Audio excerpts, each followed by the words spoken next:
Welcome to the Skeptic Zone, the podcast from Australia for science and reason.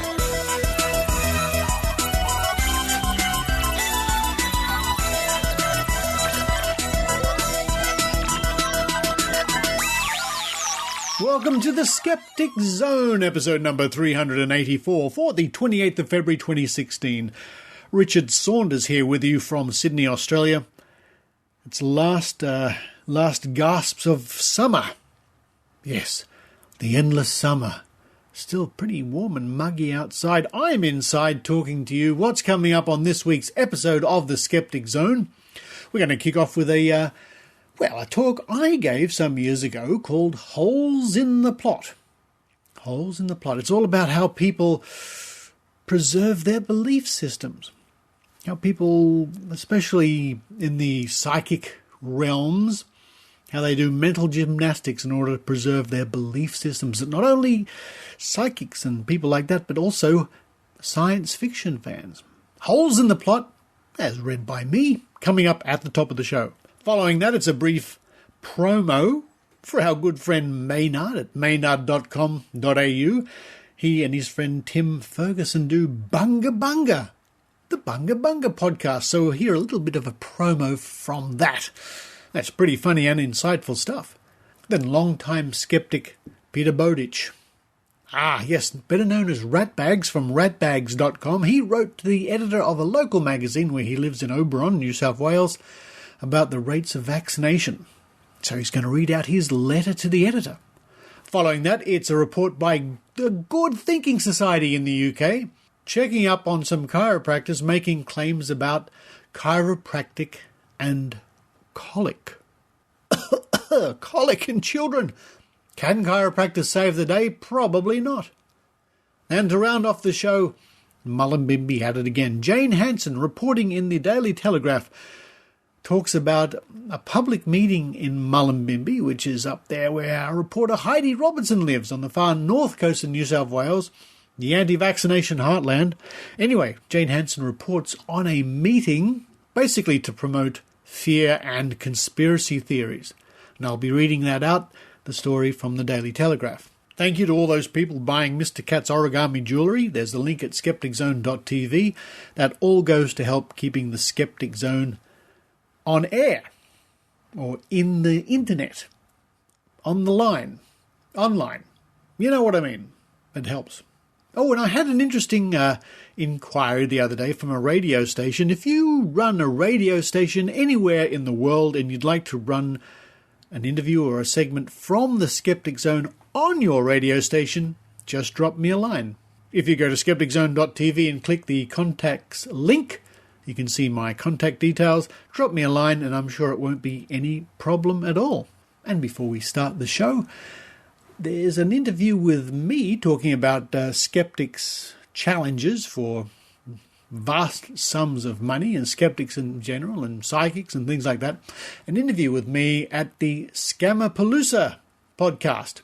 And I'll put a link at skepticzone.tv, or if you just Google Scamapalooza, that's SCAMAPALOOZA podcast. You can hear that interview. But now it's time for me to run downstairs, see if there are any last crumbs left of my mother's peanut butter cookies. Worth every crumb. While I'm doing that, I hope you enjoy the Skeptic Zone.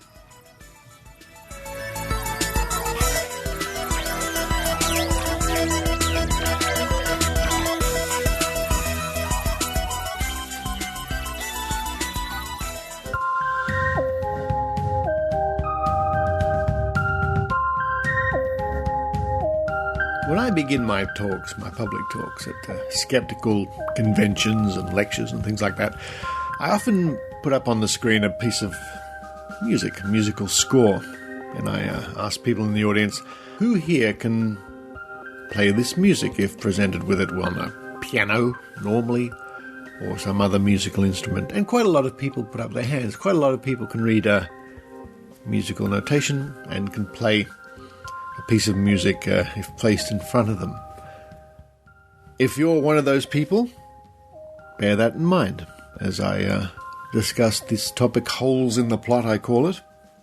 It's all about how the mind fills in gaps, even with information that isn't there.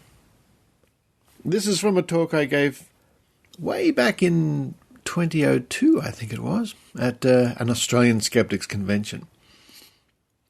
You might want to also bear in mind that, as they say, we are storytelling, pattern-seeking animals.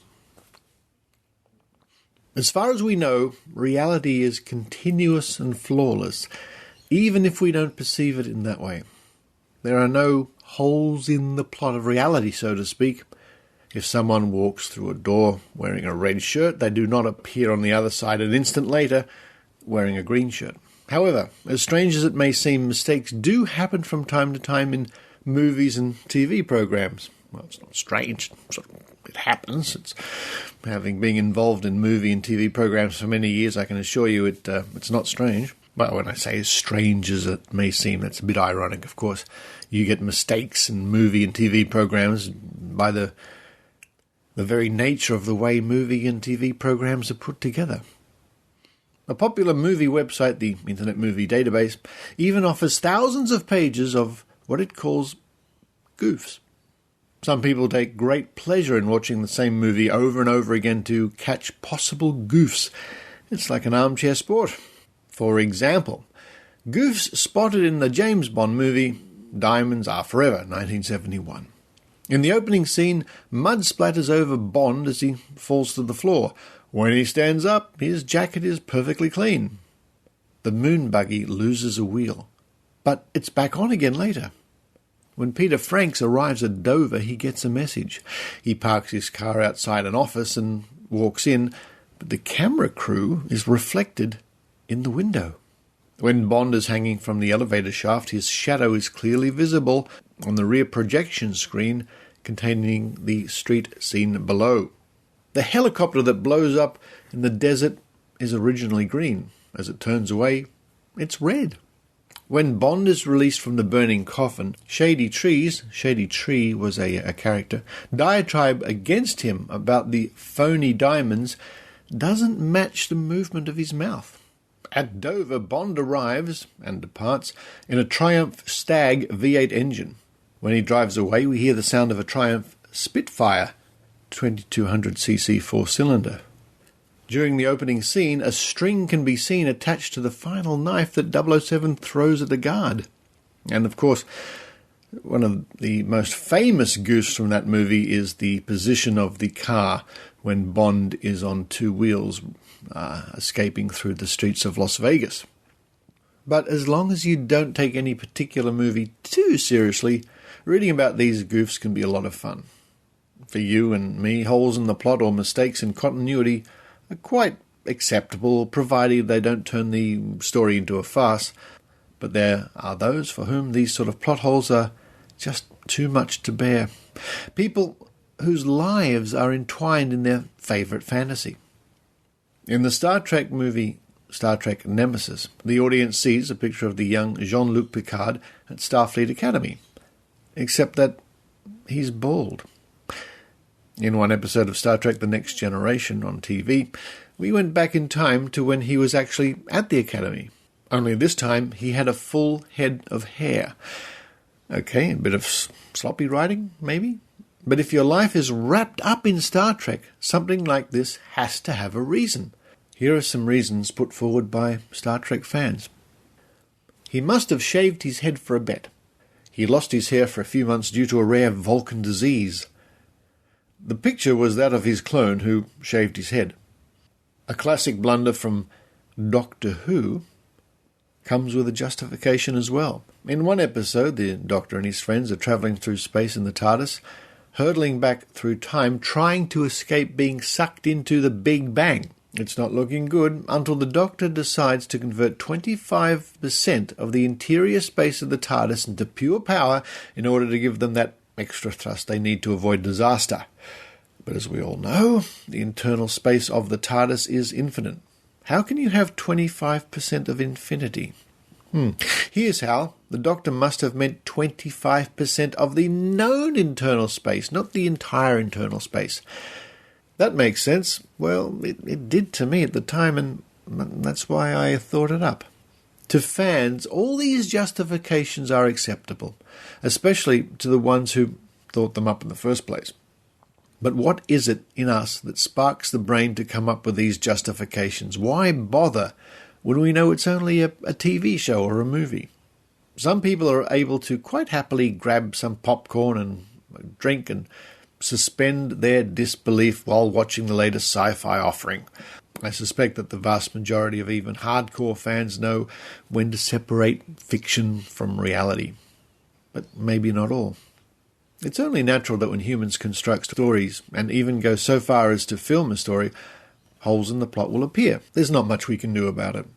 Nevertheless, look at the intellectual effort needed to maintain this extra reality for the lives of the fans. The time and thought that goes into filling in the gaps that plot lines always leave in their wake. The more complex and involved the plot, the more holes and the more time and effort needed to justify the apparent errors. Many fans relish this activity, and let me say that I, for one, am one of them. I love science fiction. I grew up with Doctor Who, Star Trek, and many other shows. It's very easy to slip into that world. But so much for the fans of this sort of fiction. We'll take another look at them soon, but for now, how about fans of another kind of fiction? Water diviners. It might come as no surprise that I picked these people to help me illustrate a point, since I spent over a year putting together the great water divining DVD and video. More importantly, diviners and divining has been studied all around the world, and in particular in Australia. These people, the water diviners, have a real physical phenomenon happening right in front of their eyes. The rods move. When these people dig, water is often found. How much clearer can it be? Why do people even doubt it? How could you possibly doubt it? How? Many of the diviners are second or third generation. They watched as their parents and grandparents found water, and they wouldn't lie, would they? When, as has been the case for over 50 years, water diviners fail in demonstrating their power to find water or metal, it is, as we know, not because they lack the magic power to do it. It's due to other reasons. Any other reasons. A conversation between James Randi and Dick Smith, seen in the documentary James Randi in Australia, available on YouTube. What do you reckon they'll say, if they fail? Well, the rationalizations, Dick, you'll be amazed what they come up with as rationalizations. They'll invoke astrological signs, unfortunate aspects of the moon, all kinds of things. And also they'll say negative vibrations for but wait a second, how can they do that if they're going to sign with us, if they're going to sign and say that they're very happy and they've checked a bit of pipe? Doesn't make much difference. They'll find a rationalization. Now, I've been 35 years in this business, and you'd think that I'd be able to come up with all the rationalizations. I'm surprised. Yeah. The dowsers particularly are very adept at this. Now, to you and me, to reasonable, rational, logical people, they have failed, and there doesn't seem to be any such power. But to them, they're not acting logically. So what frustrates me is what's the use of doing this if we're not going to... It's true. The only thing you can do, and the only person you're going to convince of it is, I think, particularly the younger generation, who are on the verge. They say, I wonder, does such a thing really happen or not? The old-timers who have believed in this all of their life, they're not going to change. No. Dick Smith later told me that he was uncomfortable about doing the tests, as he thought it would destroy the reputations of the diviners. Randy told him not to worry. It would not make one bit of difference to the believers, the diviners, or their reputations. What must it be like for those people when they see their powers fail? First of all, there is no doubt whatsoever that their powers are real and they work. Therefore, the power did not fail at all. It can never fail. It must be another reason. Remember, all diviners were happy with the conditions before the tests. Some of the reasons put forward.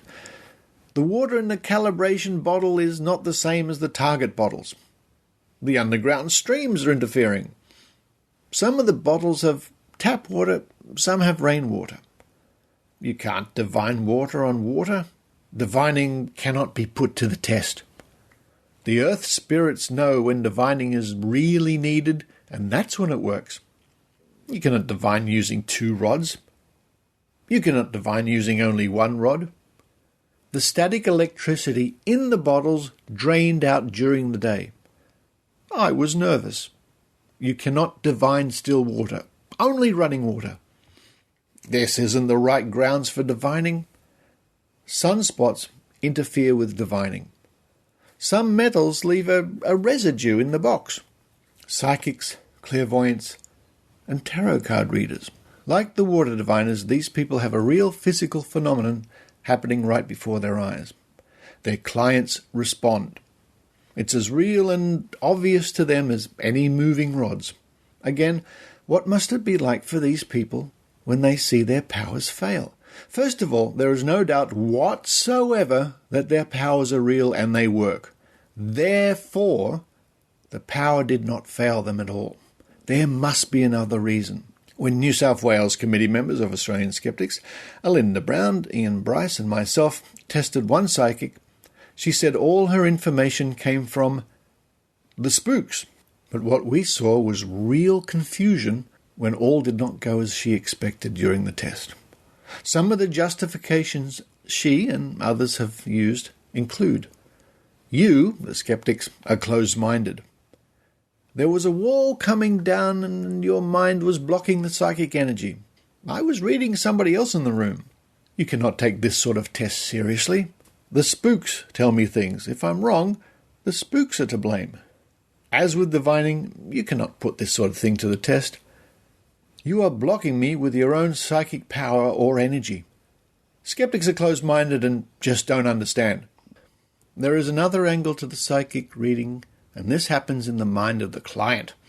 As famous cold reader Ian Rowland will no doubt tell you, it is the client of the psychic who does most of the reading, even if it's in their own head. We can see that the client also engages in these justifications. If the psychic tells them something that doesn't really fit, say that they see a pet cat in their past when there was none, the client will almost always forget this statement. It's called forgetting the misses and remembering the hits.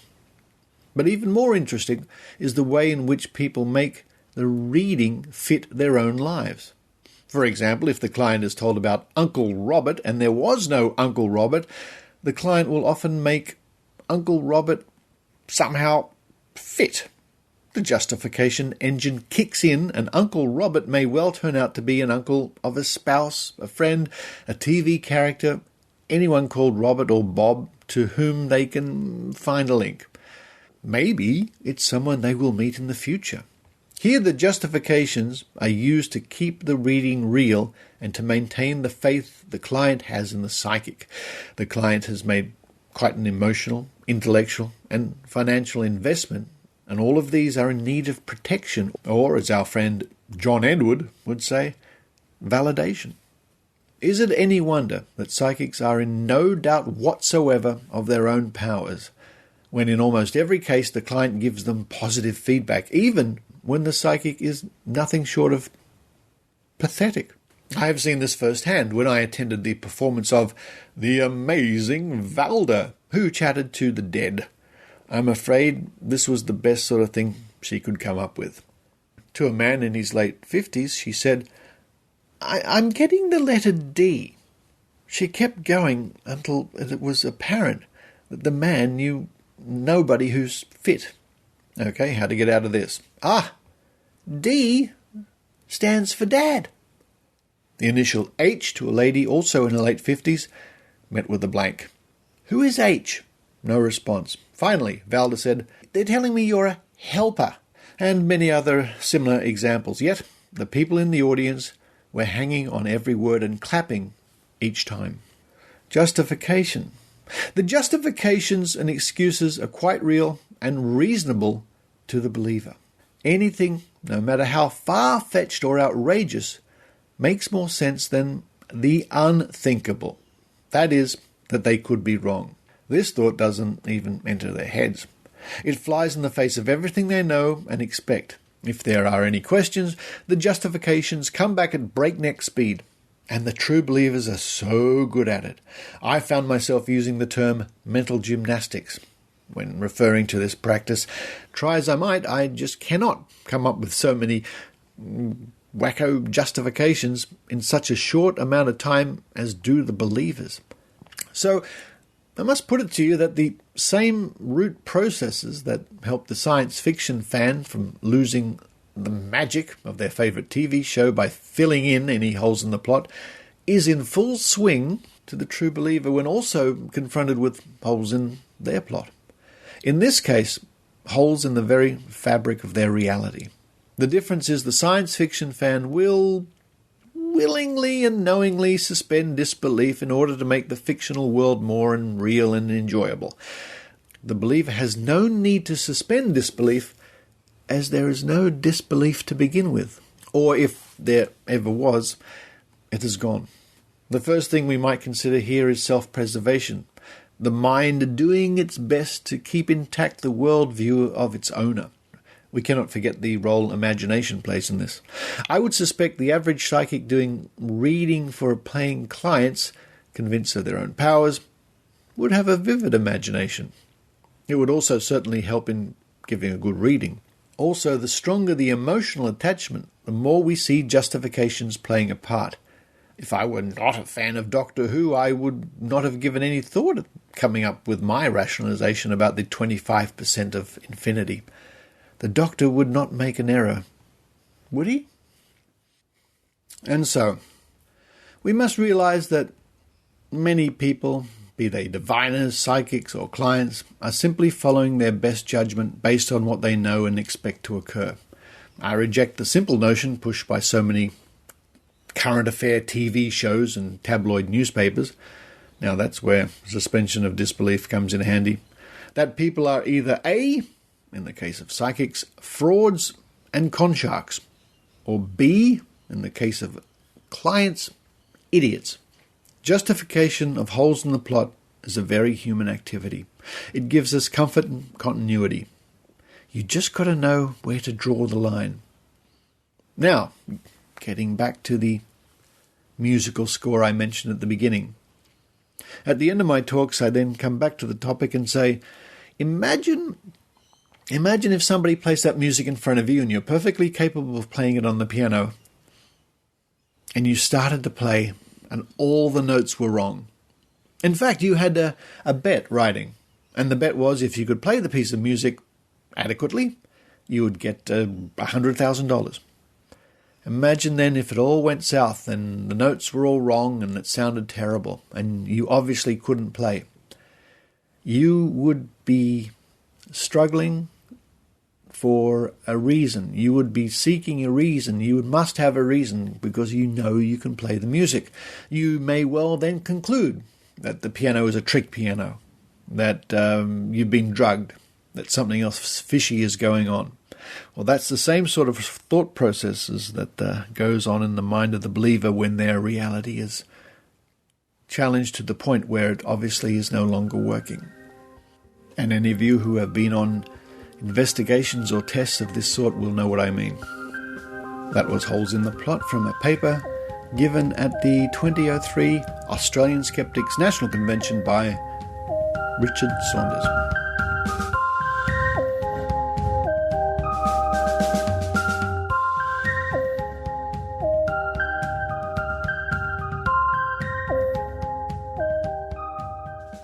On maynard.com.au. It's Bunga Bunga! Bunga Bunga 22 with me, Maynard. And me, Tim Ferguson.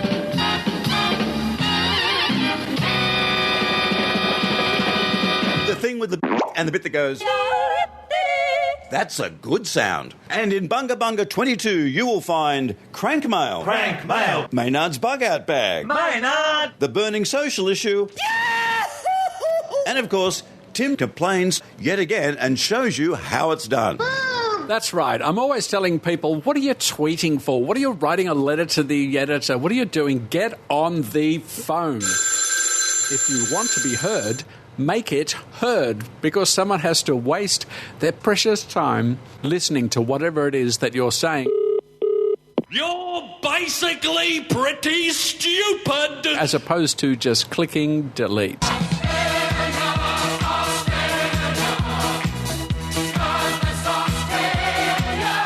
And I always wake up to this music. I'm on the drug, I'm on the drug, I'm on the drug to kill River Phoenix. Well, no wonder you leap out of bed like a gazelle. Yeah, you've got to keep moving. Relaxing is an idea that was developed in California, that if you relax, if you just let it go, your life will somehow be enriched, that your health will be improved. I don't believe that. I think life is for living, and if you're not a little bit tired and a little bit stressed at all times, you're not doing enough.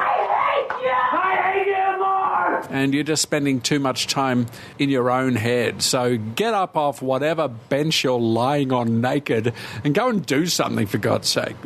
Tim's historical hypothetical. Today, the date is the 8th of March, 2014. I know what it is. I know what it is. The place is Kuala Lumpur International Airport. No, I'm not quite sure what it is.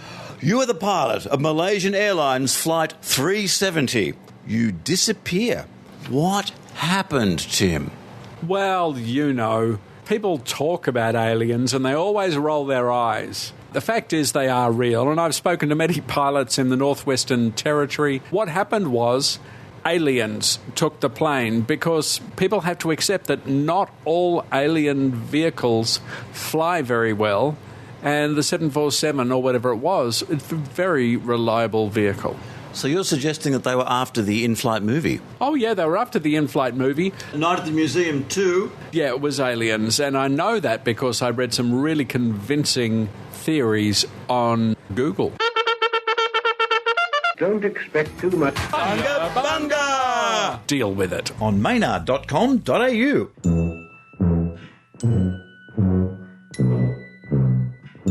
Hey, you!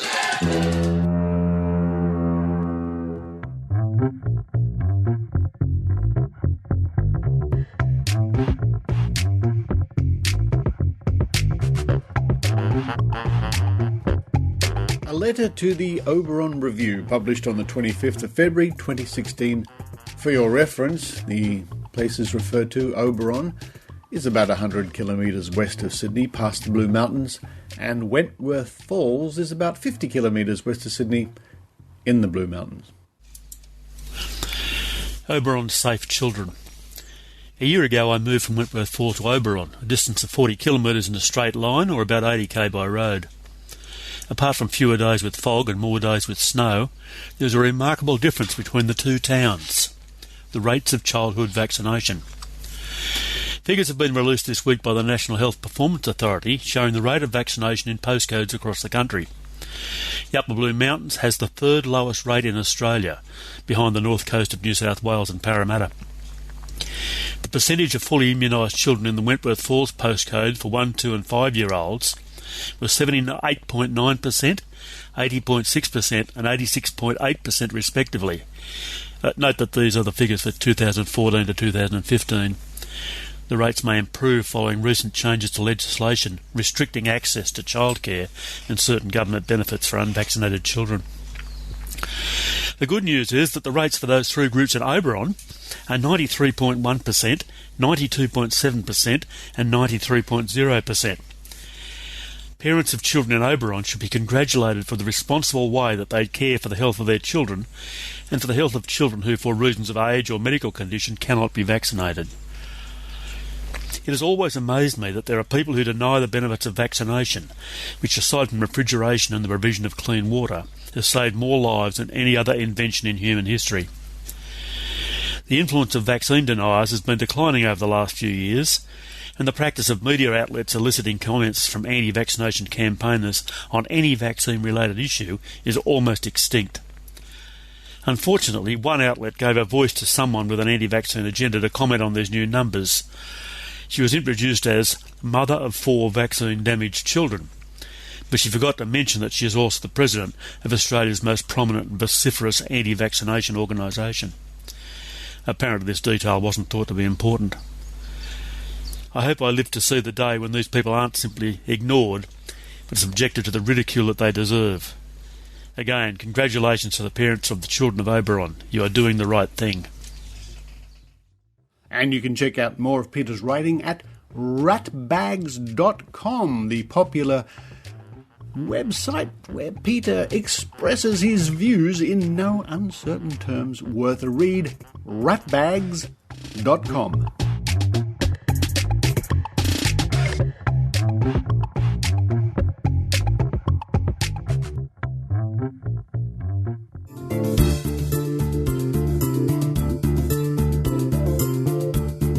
G'day, this is Dr. Karl Kruszelnicki, proud to be a skeptic, and you can find out more about me at drkarl.com and get lots of free stuff there as well.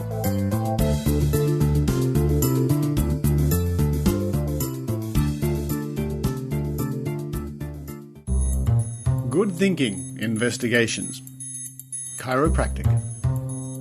In 2008, the British Chiropractic Association unsuccessfully sued science writer Simon Singh for highlighting that there is no reliable evidence that chiropractic can treat colic. 6 years later, we wanted to find out whether chiropractors would still treat babies suffering from colic. Hello, this is Paul here. How may I help you? Well, your colleague has said that you treat babies, and I was wondering if you could help with the problems that my little boy's got. Right. He's just been very unsettled for quite a few weeks now, particularly in the evenings. Yeah. The kind of squirming about, arching his back, crying. Yeah. Have you taken him to a GP or something like this?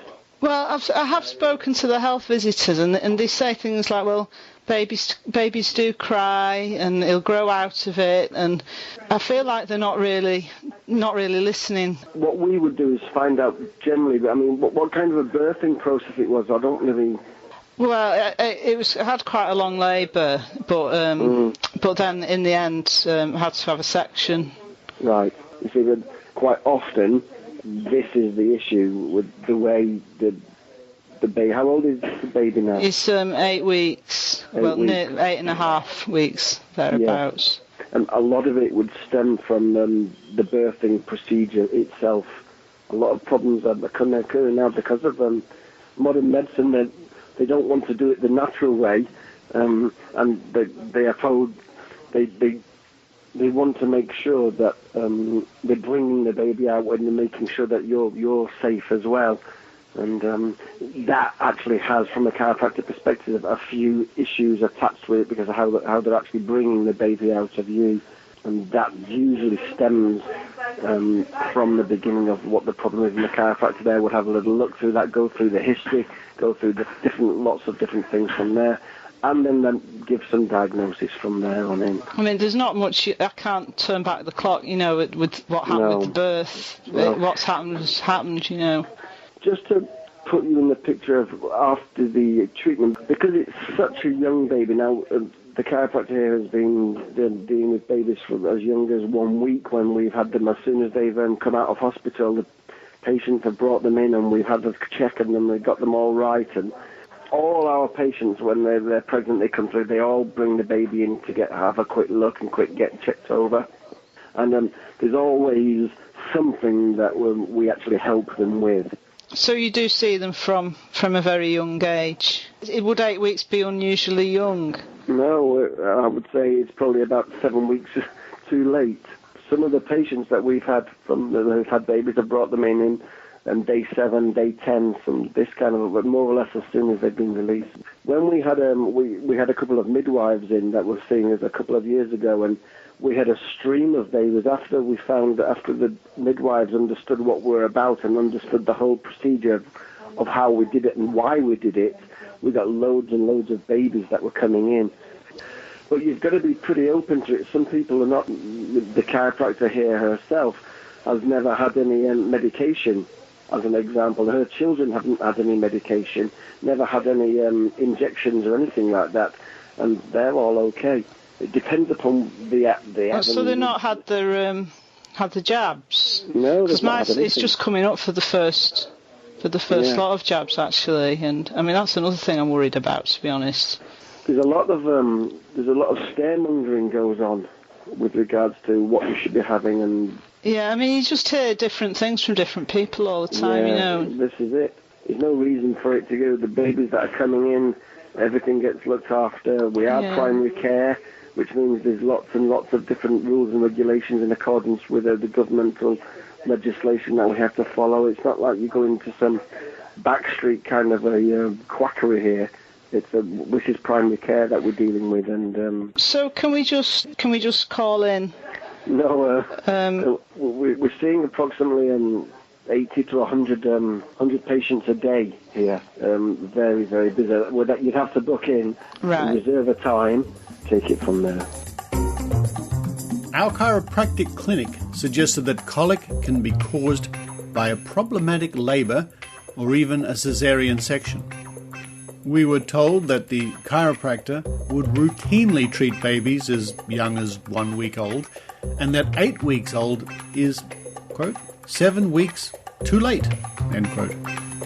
It was implied that vaccination is unnecessary and that chiropractic could reduce the need for medication. We have shared our findings with the General Chiropractic Council as part of a formal complaint. We will also be calling other chiropractors to see whether they would treat colic. Investigator Laura Thompson, editor Matt White, music Ben Sound, www.bensound.com. To find out more about the Good Thinking Society, visit goodthinkingsociety.org or follow them on Twitter at goodthinkingsoc.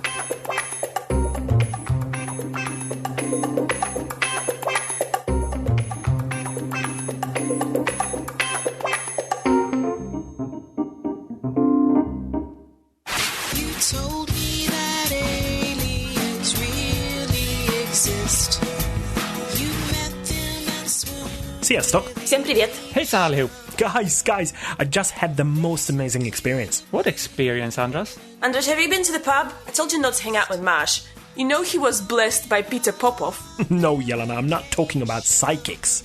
It was a real ESP experience. You have been to the pub. Either that or you've been smoking something. No, Pontus. The ESP is the European Skeptics podcast. It's the most amazing thing. You get to know so much about skeptics and their activities across Europe. You know, events, hot topics, and interviews with lots of interesting people. Oh wow, cool. By the way, Pontus, you just committed the false dichotomy fallacy. I guess that means I'm really wrong. Yep. And you can even learn about those fallacies on the show and hear about people spreading silly ideas. You should really check it out. It's the ESP, the European Skeptics Podcast. It's on every week.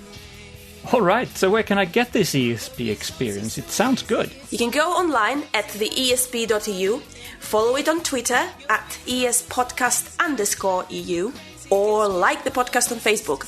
Oh, and you can also contact the show by sending them an email to info@theesp.eu. And if you want to subscribe, do a quick search for the European Skeptic Podcast on SoundCloud, iTunes, or Stitcher. Crazy. I don't know how you can believe.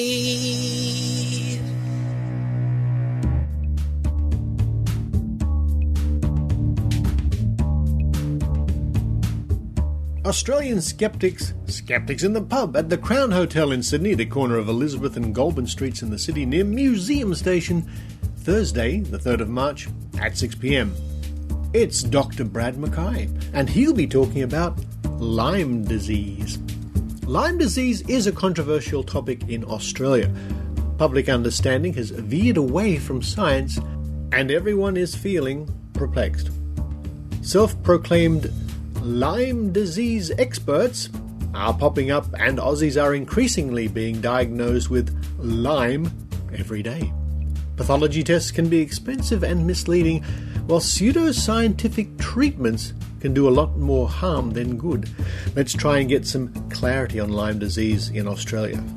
Dr. Brad is a GP and TV host of Embarrassing Bodies Down Under, a television show dedicated to decreasing the stigma of medical problems and increasing awareness of traditionally taboo topics. He has an impressive background in medicine, accepted into medicine at Monash University when he was only 16 years old. What? Good grief. And started working as a doctor at the age of 21. Good heavens. 21, what was I doing? Computer work. I should have been a doctor. He has been working in general practice for the last 10 years and regularly tackles the tough and often embarrassing questions from his patients, helping to find clarity in a woo-filled world. He is also, folks, a committee member of the Australian Skeptics here in New South Wales. So that's Sydney Skeptics in the Pub, Thursday the 3rd of March at the Crown Hotel.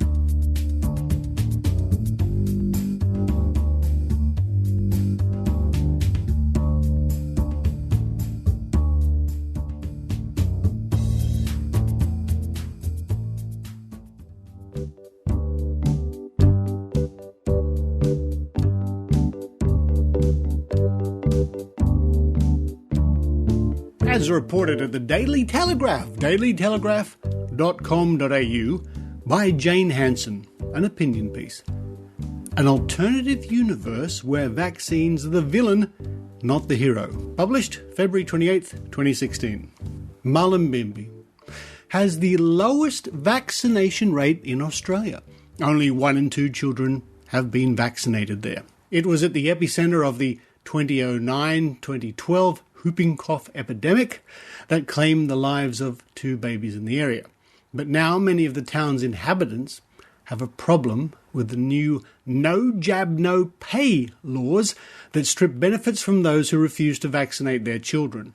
At a meeting last Sunday called, quote, mandatory vaccinations, end quote, the 300 or so attendees did not come to hear, quote, the medical and scientific facts about vaccines, end quote, as billed. This was not offered anyway. They came for validation, to indulge their conspiracy theories and to pat each other on the back for the area's 50% vaccination rate, the lowest in the country.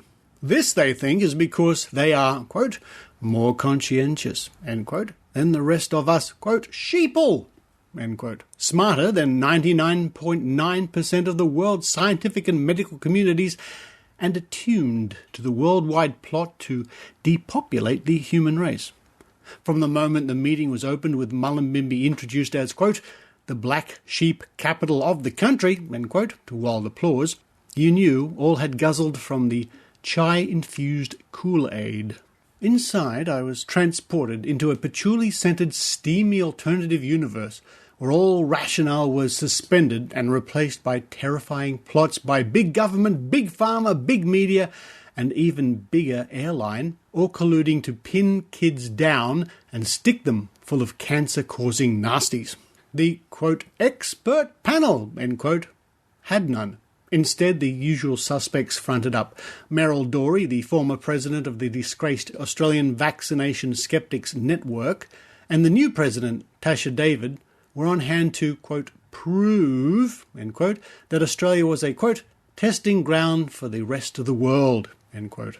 A paralegal, not a lawyer, suggested everyone write a letter of complaint asking for a review of the new no jab, no pay laws and, quote, this would collapse the system, end quote. Then naturopath Brett Smith, who introduced himself as, quote, a Sydney quack, end quote, suggested people tell their doctors that their children are sensitive to gelatin or yeast because that may be a, quote, medical contraindication, end quote, which is now the only exemption allowed to claim family tax benefits without vaccinating. Quote, if you show your child is hypersensitive to gelatin, your child should get a medical exemption, end quote, he said. Then Kathy Scarborough from Vaccine Information South Australia got up and told everyone, quote, we have children diagnosed with diabetes, asthma and autism, end quote, and this was all due to vaccines. There was not one shred of legitimate science that backs up any of those claims. The fraudulent Wakefield paper from 1997 linking autism to vaccination has now been debunked by hundreds of studies that were done in its wake to investigate, but here, junk science ruled the day. Next up, a woman stood up and said her child was recently vaccine injured as a result of the no jab, no pay. She had taken her 3-year-old to a doctor in December with bronchitis and had decided to put her on a vaccination catch-up schedule. Through tears, she said 5 days later her child had, quote, bumps and rashes and threw up her almond milk, end quote. The child was diagnosed with HSP, which is an immune response to a virus or a bacterium. This, she said, was due to the vaccines, even though the medical literature documents that in 2/3 of cases a respiratory infection had preceded it. But it was not the bronchitis, of course. It was the dreaded vaccines. She then told everyone it was clearing up, which HSP does naturally, because she was giving her toddler cannabis oil in a tincture. Natural or not, cannabis is a drug, but this was met with applause for her genius. Then Dr. Rima Liabo joined the meeting via Skype from Chile. The American GP told everyone that vaccines were nothing but, quote, a marketing tool to make the pharmaceutical companies rich, end quote, to create you as a customer, end quote. And that, quote, it is clear science that injecting pus and poisons prevents no disease and cures no disease, end quote. Again, these hysterical claims were met with applause. What hurts the Mullumbimby lot the most is that no jab, no play/pay is starting to work. Conscientious object the numbers reduced by 25% in 1 year, and even the rates of vaccination in Mullumbimby, though still ridiculously low, have risen more than 10%. Maybe lunacy has had its day.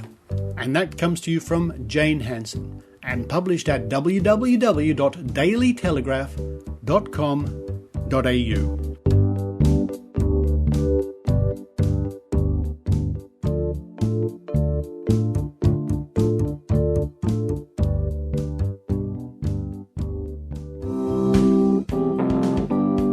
Hi, this is Heidi Robertson from the Northern Rivers Vaccination Supporters. We are a group of concerned citizens dedicated to promoting good science and common sense in our region, the far north coast of New South Wales. This area, famous for its natural beauty and relaxed lifestyle, also has the lowest rates of vaccination in Australia. We are out to change that by challenging the myths and misinformation and by providing good evidence-based information to the community. We'd love for you, no matter where you are in the world, to join our fight. Please visit our webpage at www.nrvs.info. We also have a link there to our Facebook page. Tweet us at NRVaxSupporters, that's VAX, and check us out on Wikipedia by searching for Northern Rivers Vaccination Supporters. Thank you.